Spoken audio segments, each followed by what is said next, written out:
What's up, ladies and gentlemen of YouTube? Welcome back to another update video of my Brandenburg into Prussian and now Germany game, my best ever Brandenburg game. And we're sitting in the timeline here at the years 1750, so let's go ahead and continue this on. Of course, I've got a client state here, two client states in fact, and a third and fourth client state I just created, annexing the Spanish out of the Iberian Peninsula, big land grab from Russia out here, and feeding my subjects here, including the West African and soon to be the East African / Arabian one as well. Also annexing Portugal, and yes, as you can see, conquering lands in the New World as well. Pretty straightforward stuff. My borders are not actually going to change very much of my own nation. It's mostly my subjects which are actually changing. At this stage I have New Brunswick in basically the Canadian region, New Brandenburg, the Cuban West Indies region, the Louisianan region here, which is German Great Lakes, and California and Alaska soon to be as well. I did end up messing around with some of these subjects, changing their names back and forth, and I was finding certain areas like India quite slow to actually feed the subjects, as they are mostly overextended most of the time. But we can see Alaska and California up and running as well. And yeah, I actually fully annexed Japan, guys, and released them as a vassal, and I also released Yan as well. And the reason I had to do that, I felt like I should do it, or I wanted to do it, is because you cannot make client states in overseas provinces. So I kind of blocked myself out from making an East Asian province. Even if I own something like this, you cannot actually turn it into a client state because it's overseas, which is a little bit janky and weird, quite frankly, because it would mean that if I did want that, I'd have to own something. I'd have to own an entire land bridge and then do it, then release Russian nation as well. A little bit awkward, but yeah, Japan was fully annexed. He was way too large to vassalize, but by using the imperialism CB and having my war score reduced cost from diplomatic ideas, as well as, of course, my absolutism being well over 100, giving the 40 admin efficiency. I currently am capped out on admin efficiency. I was, of course, able to fully annex him, and then I just released him as a subject. Having enforced religion on him, he was actually extremely pissed off, basically. But at this point, I have fed him Korea and the island of Ryukyu, I suppose, and that has actually sorted out his liberty desire. So he is the only one that actually had any liberty desire, and it is now below 50. I'm able to grab that royal marriage, but each time I influence him, I gain more trust, and I'm sure, as I intend to feed him more, that liberty desire will be a thing of the past with him, which is pretty cool. The West African client, I really like the way it looks right now. I did have to give him this province, which I owned for a long time, in order to fill in this space, and I'm currently colonizing this area. I had to actually, what is the term? Take this province from him. You can seize land. That's the term I was looking for. In order to colonize next to that. And yeah, I plan to give these colonies to him, obviously. I did colonize this area as well. And if you're wondering where I got my colonists from, my last idea has been exploration, but I've just thrown it down to grab the one colonist.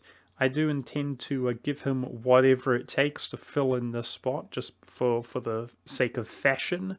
So I might end up giving him something like that if I need to, which would be a little bit awkward, but it's all about those pretty borders, if you know what I'm saying.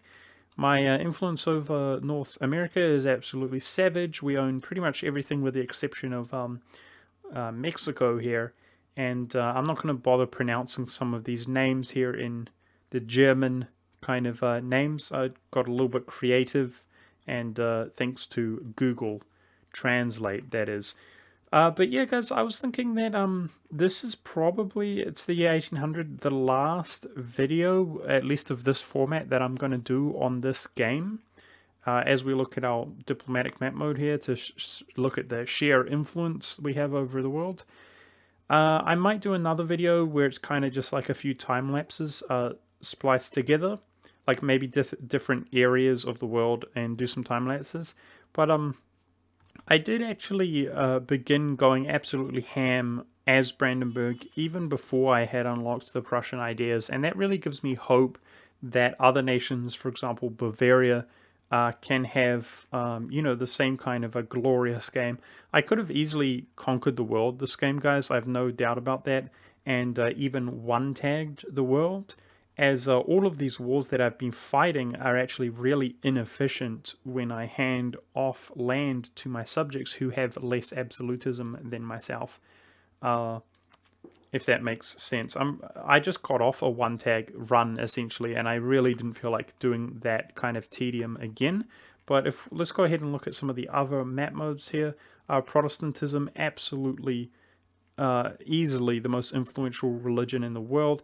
Now keep in mind that this color of blue is pretty domineering, so this entire region, for example, is Orthodox, but it's quite hard to see that when you zoom out. So there's a lot of provinces which have yet to be converted. Often when I take big chunks of land like this, I try to hand them off to my subject, but if I'm holding them myself, then I typically convert them up to help kind of convert their country as well. But of course the clients do have humanist ideas, so they're not the most rigorous kind of converters ever. As far as Japan, he's not a client state, which is pretty cool, but he did not get religious, and neither did Yan either. But at least they do have their own kind of ideas, which is pretty cool. Somebody brought it to my attention, which is pretty funny that I'm a noob in this sense. I so often don't go through each of the individual sort of browser tabs here, and there is one which is actually accepted cultures. So we don't have to use our imagination. We can actually look at just how much land we do accept. I did end up adding Tuscan culture as well, accepting Tuscan culture, as it was more influential in terms of development than Swedish. And yeah, I felt like I wasn't going to convert any more provinces any longer, as there's not much time remaining in the game. And I thought I would just go ahead and fill my last slot there. So a huge amount of acceptance, which I'm really happy with. Obviously, with the exception of maybe some internal sort of landlocked Germans, and with the exception of the Danish and Tuscany, the Tuscan culture, I have actually expanded every culture. As we can see, the Prussian culture, Polish, Czech, Hungarian, Austrian massively here, massive amount of development with Austrian, Swabian, Flemish, French and English, all expanded. But what's interesting is if we go to culture, click on our Prussian, we can see the absolute Prussian dominance over North America, which is pretty cool because, of course, especially with the Enlightenment accepted, which reduces it by, I think it's 25%. Yep. A lot of these colonial nations in their low development provinces are converting, cultural converting, as it is with low development, it is inexpensive, but also converts quite quickly. So that's pretty cool. Getting a tremendous amount of money from my subjects, as well as some of those treasury fleets. Prussian Siberia seems to be the #1 guy with 25 ducats a month. Speaking of ducats a month, we're gaining 831, and that's with 672,000 troops. Manpower's pretty high, considering I've been doing nothing but war, which is pretty cool. If we look at our economy here, we have 271 from taxation, 366 from production, and 645 from trade. Trade is obviously pretty savage at this point, as I do have additional merchants. Looks like in the English Channel we're collecting 225, 114 in Genoa, and 65 in Venice. My merchants are kind of distributed in certain regions like Aleppo, the Gulf of Aden. I have a lot coming in from regions like the Gulf of Aden and the Ivory Coast, where I have a tremendous amount of light ships, as you can see, protecting trade, as my influence is actually not that high I also have, a decent amount of money coming in from the New World as well. Definitely a cool game. I was really proud to. I actually became #1 in score, guys. I bet Ming, and that was before I even declared war on him. So I was really, really proud.